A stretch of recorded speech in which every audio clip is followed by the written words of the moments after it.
Hello and welcome to the Duquesne Sports Pregame Show. I'm Jack Morgan. Alongside me, Dylan Pfister. It's one of the final pregame shows we get to do this year. We're really excited to bring it to you. And it seems like a little bit of deja vu. Duquesne has played St. Bonaventure twice this year.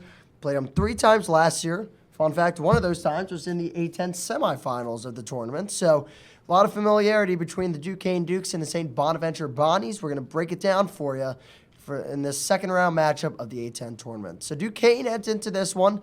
They've lost 2 straight. They did have a pretty season-defining win against George Mason a couple weeks ago, but since then it's been a couple tough losses for them, and they're going to have to bounce back off that to keep their season alive.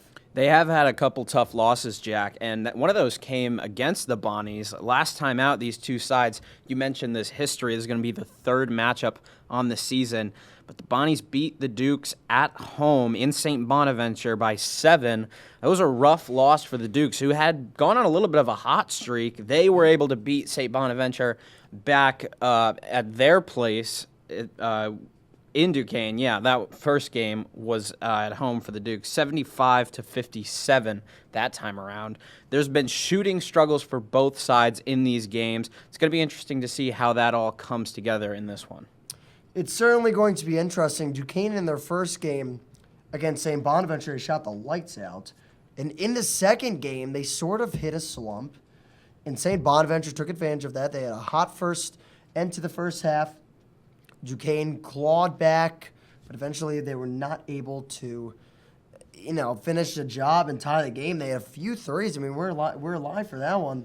It felt like they just had many chances inside of the 3-minute mark that they just could not convert on. So it is safe to say that Duquesne, they have to feel like they match up pretty well with this Bonnies team by now. Yeah, 2 definitely different stories based on those 2 games. And this is a Duquesne team that does rank higher than the Bonnies do in terms of 3-point shooting and overall shooting in the conference. But that wasn't the story in the last one. Like you said, Jack, the Bonnies shot the lights out of Duquesne in the last one. Yeah, they did. They shot 50% in the first half and the second half from the field. They shot 47% from 3 overall. Night and day difference from the first game against Duquesne, where they only made 1 3-pointer in the second half. They went 1 for 9.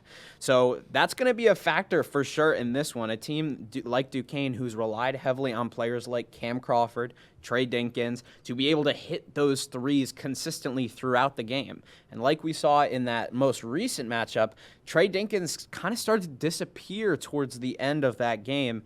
Duquesne needs to keep him involved throughout in this one and also keep Cam Crawford involved, as he's been kind of that glue for them on offense. Absolutely. And Duquesne in that first game, you're right, they shot really well. They shot 14 of 34 from 3. They shot a lot of threes, of making 14 of them. Their record actually franchise record is 18. So they were on pace at one point in the second half and throughout most of the game to break that. They just did not hit enough threes down the stretch, but didn't matter in the end. Not to mention also, they got the lead in that game. There was only 1 lead change the whole time. The first one, they went up 38-29 at halftime, and then there was no coming back for the Bonnies. But there were 4 lead changes in the second one. Duquesne showed a little bit more fight than the Bonnies did when they went down. So I certainly think that'll be a factor in a big moment like this when neither of them have home field advantage. Now let's talk a couple of players to watch here. I want to introduce a couple of players that we could be choosing as our player to watch, and you can expand on that if you'd like.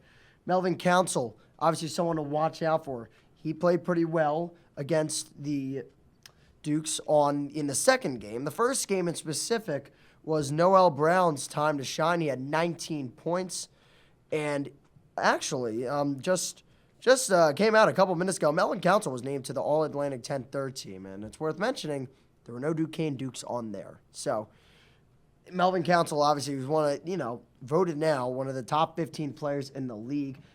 Just talk about what he brings to the table, and I mean, that's perfect timing. That popped up there for you, Jack. You talked about his most recent performance against the Dukes, 20 points, 5 rebounds, but he did play really well in the first one too. 17 points, 9 rebounds for him in that first matchup, just short of a double-double. Who had that? Like you mentioned, Noel Brown. He had 10 rebounds, 19 points. It's a very dangerous duo, along with someone you didn't mention, Lajay Jones, dropped 24 in the win against Duquesne. That's going to be my player to watch. He also had 4 rebounds, and he went to the line a couple times as well. He's a big glue guy for them, and somebody that Duquesne really is going to have to shut down this time around. A couple of guys for Duquesne, I'd assume, you'd want to get into is, I think Eli Wilborn for sure is one that I have certainly noticed an improvement in, and a guy that we've been talking about all year about locking down who's going to play that center position. Went from Chabi, went from Dixon to Wilborn, back to Dixon. We're back to Wilborn now, and it has been consistent for the last 11 games. He has started. You presume he's probably going to make his 12th.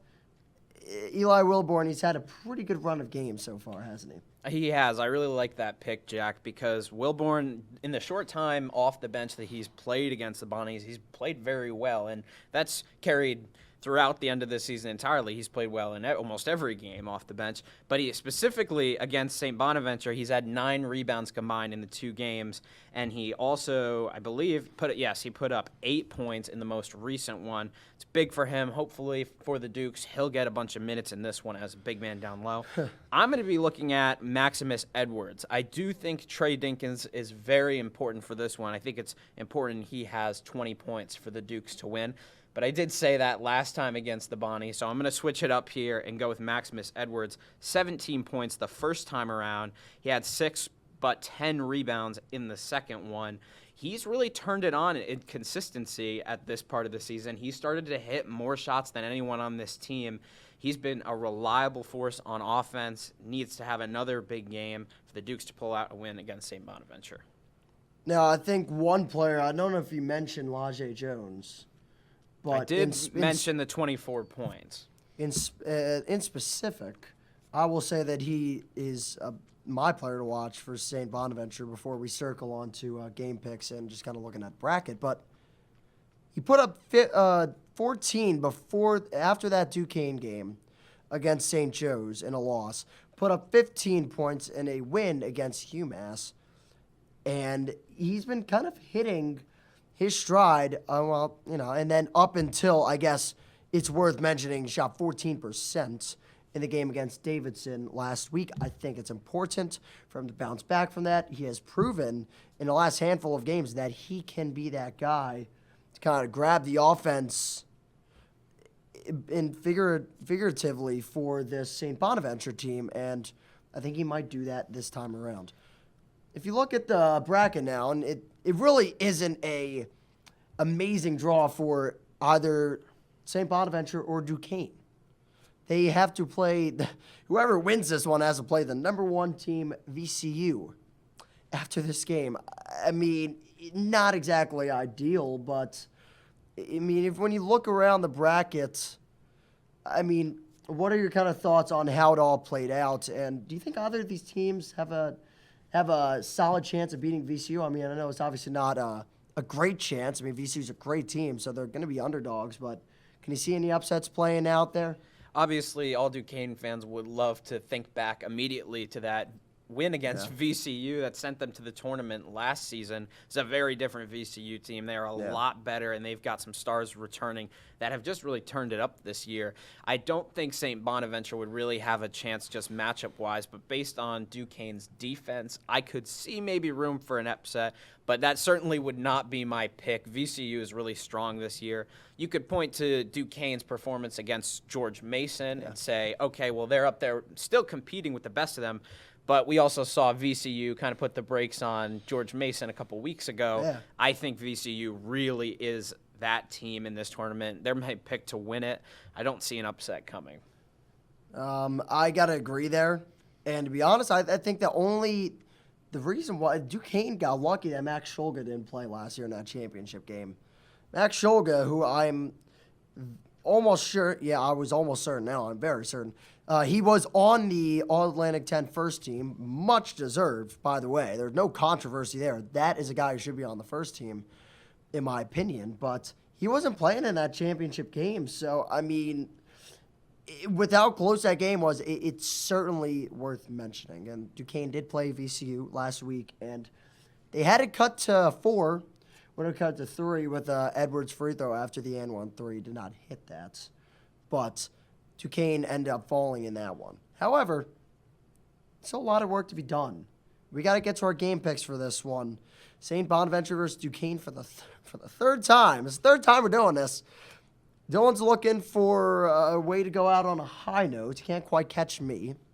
Not to brag, but and I'm not even saying I've had a great year either. I've been pretty bad on the picks. But, Dylan, you're looking to right the ship one final time, possibly, in this basketball season. You're hoping for more opportunities, but you might not get more opportunities. What's your pick? You know what, Jack? I'm going to flip the script a little bit. I think you should go first. I Wow. think that you've gone out. I think you've gone out on top record-wise, and that's pretty Yes. clear. I think I would be honored for you to pick first. Wow, I didn't expect that honor. I also have been going back and forth in this one because, and I will say this, I do think Duquesne is the better team, but I think there is a better, the best player in this matchup is either Trey Dinkins or Melvin Council. And I think lately it's been Melvin Council. Trey Dinkins has been great. Melvin Council has been consistent in both those games. I've consistently liked Melvin Council's play. However, I do believe that once you get to this point, it's all about the guys around you.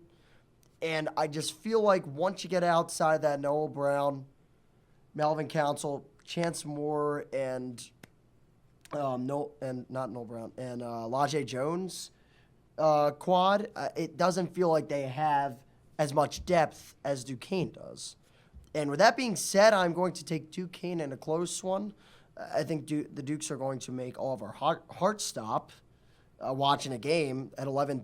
It'll be a nice 1 o'clock heart attack for those watching at home. Sorry that I have to predict it, but I think Duquesne wins this one. I think they win it 67-62. If you're planning on betting the over-under in this game, and if you've watched A10 basketball, specifically Dukes versus Bonnie's basketball, you'd be wise to bet the under. That's my one suggestion. Jack, I'm happy I let you go first because you brought up some great stuff that I also mentioned. Yeah. Or that I've looked into, I should say. St. Bonaventure, outside of those core 4 that you talked about, they really struggle, at least in the stats category. There's quite the fall off on that roster and in play as well. So I'm also going to take the Dukes here. This is you get to a point in the tournament, playoffs come around where it's just every man up, every next guy up, and you need an entire complete performance from your roster. And the better team in that category is Duquesne. They've shown that this season that they can win with contributions from everybody. It's not just 1-2 guys going off. They need the big men down low to score and get to work in the post. They need Dinkins, Crawford, and Corbett to hit their shots. And I think they're going to be able to do that in a position with a team that they've seen before. They know the Bonnies, and I think the defense is going to be able to shut them down. Duquesne's going to walk away with a win, and they're going to go on to VCU, a score of 70-68 in a close one. Another heart stopper. I will mention that Trey Dinkins against the Bonnies is averaging 12.5 points. Didn't have a great game in that first one, but the last game against the Bonnies, he did have 15 points. He had some pretty big shots. You're going to have to hit some big shots in this one. 11:30 a.m. Nice, bright, and early. We're going to have coverage for you all week from the A10 Championship here on DSTV. We look forward to seeing you on our other content. For now, that'll do it for the Duquesne Sports Pregame Show. For Dylan Pfister, I'm Jack Morgan. We're signing off, and enjoy the game, everyone.